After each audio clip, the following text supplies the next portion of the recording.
SCI-TICS Academy YouTube video channel where we discuss basic concepts of physics and chemistry for high school students. If you haven't subscribed, what are you waiting for? Hit that subscribe button together with the notification bell so that when we post more videos, you're able to get the notifications. And also, don't forget to like and share our videos. Well folks, today we'll be talking about three concepts, and those concepts are work, energy and power. We'll be kinda addressing them. Right, I'm talking about addressing, panel beating them. So those concepts will be work, energy and power, and we'll be trying to understand some of the basic mysteries hidden behind these three concepts.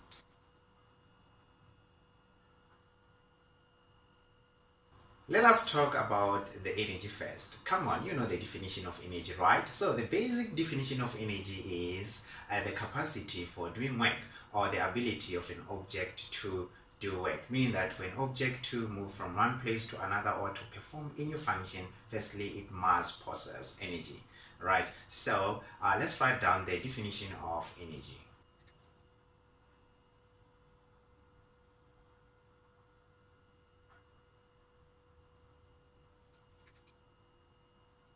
We have different kinds of energy, but I'm going to focus only on two. We are going to only focus on kinetic energy and potential energy.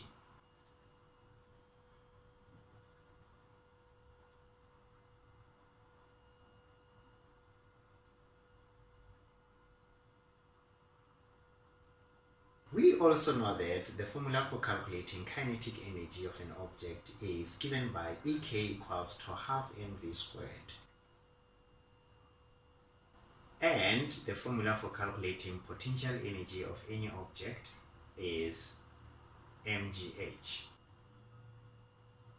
So in our formula, you can see that kinetic energy is half mv squared, meaning that kinetic energy is basically determined by the velocity or the speed of an object. So in this case, I'm saying velocity or speed because there is no arrow above this v. So once we start to put an arrow above this v, then we'll be talking about velocity, because we know that velocity is a vector quantity. So in this case, our kinetic energy will depend on the speed or the velocity of an object. Okay, then now in this case you can see that potential energy is mgh, m being the mass, g being the gravitational acceleration, and h is the height or the position of an object above the ground. Don't forget that all physical quantities in science have SI units. So in this case, the SI unit for kinetic energy and potential energy, since they are both energies, then their SI units will be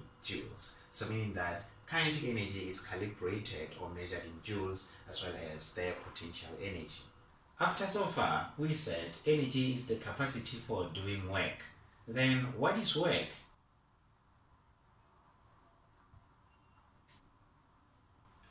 In science, the basic definition of work is the product of force and the displacement of an object.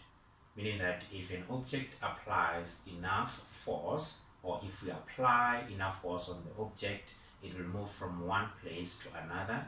Its position will be changed, hence it will be displaced. Then we are talking about the displacement. So since we are talking about force and the displacement within this entire phenomenon, then we are talking about work. So meaning that work depends on the force and the displacement of an object. Okay, so let's write the definition down.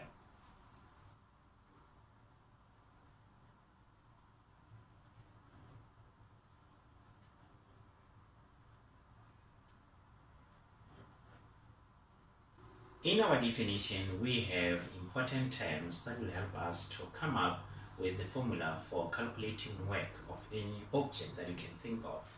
And those terms are product, force, and displacement. Okay, and remember, lately I told you that each and every physical quantity in science have its own symbol.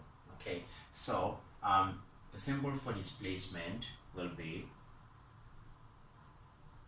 delta x with the arrow above it. Why? Because displacement is a vector quantity. And the symbol for force is capital letter F. Again, force is a vector quantity, okay? And the symbol for work is capital letter W. So, to come up with the formula for calculating work, here they say product of force and displacement. And we know that product we multiply two or more variables or two or more values. So, in this case, we are still dealing with the variables. So, we are going to multiply F and change in X to get work. The SI unit for work is joules, capital letter G. We know that for us to calculate velocity, this is the formula that we are going to use, which is V equals to change in X, the displacement over change in time, okay? Not forgetting that the definition of velocity is the rate of change in displacement of an object or change in displacement of an object per unit time, okay? So we can go further and say displacement can be calculated by using this formula.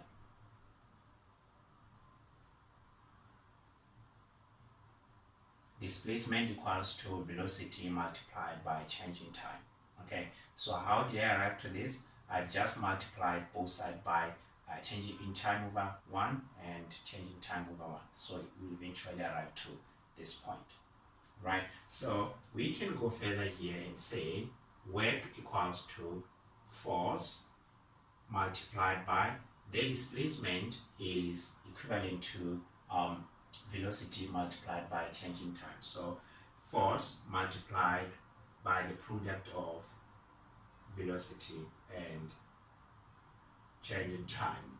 So from this case, we can say work can be equal to F V multiplied by change in time. How did I arrive to this? F multiplied by V, you get FV, then FV multiplied by time, you get this whole thing here. Hence, we'll talk about this later.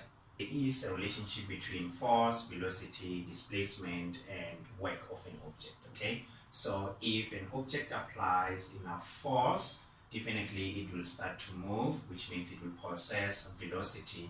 And once it starts to move, then it will change position, which is displacement, and it will have work, or it will do work, okay? So this is the relationship between work, displacement, force, and velocity. Meaning that if you apply force that is not enough on an object, meaning that the object will not move, it will not change its position, then you are doing no work, zero work on that particular object. So you can try to push a wall that is not moving and get tired, but in science we are actually doing nothing because the wall is not moving.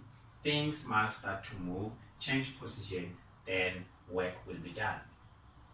We are done with work and energy. Let's now talk about power.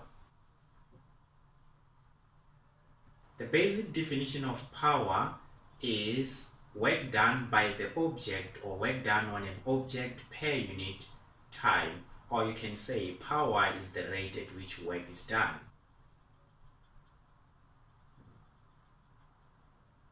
So you know that in science we normally use definitions in order for us to come up with a formula for calculating, most of physical quantities. So in this case, we have rate and work, okay? So in simplest form, rate means divide by time. So we are going to divide work with time, then we'll get the formula for calculating power, okay? So you know that the symbol for power is capital letter P, and the symbol for work is capital letter W, and rate, of course, we are going to divide by time, okay? So this means power, which is P, equals to W over change in time. Then from this we can see that power is work done on an object or work done by the object per unit time, or the rate at which work is done, okay? So we can go further and say work, we know that work is force multiplied by change in X all over change in time, okay? So you can see here that this can be F multiplied by changing X over changing time. And you can see that this is related to this. So this actually defines velocity, meaning that our formula will change to F multiplied by the velocity. Okay, so this will be one of the formula that you will be required to use in order to calculate power. Okay, so here we have this formula, which is a V for calculating power. Then this formula, you can see that it is related to this formula here. So you can see that there is a relationship between power and work as well. Okay, remember, work equals to F V multiplied by changing time. I got it from here. Okay, so this means work will be equal to power, because FV is power. So power multiplied by change in time. Okay, so this means you must have power in order for you to do the work.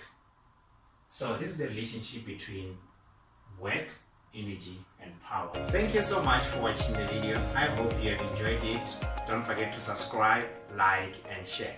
Until we meet next time.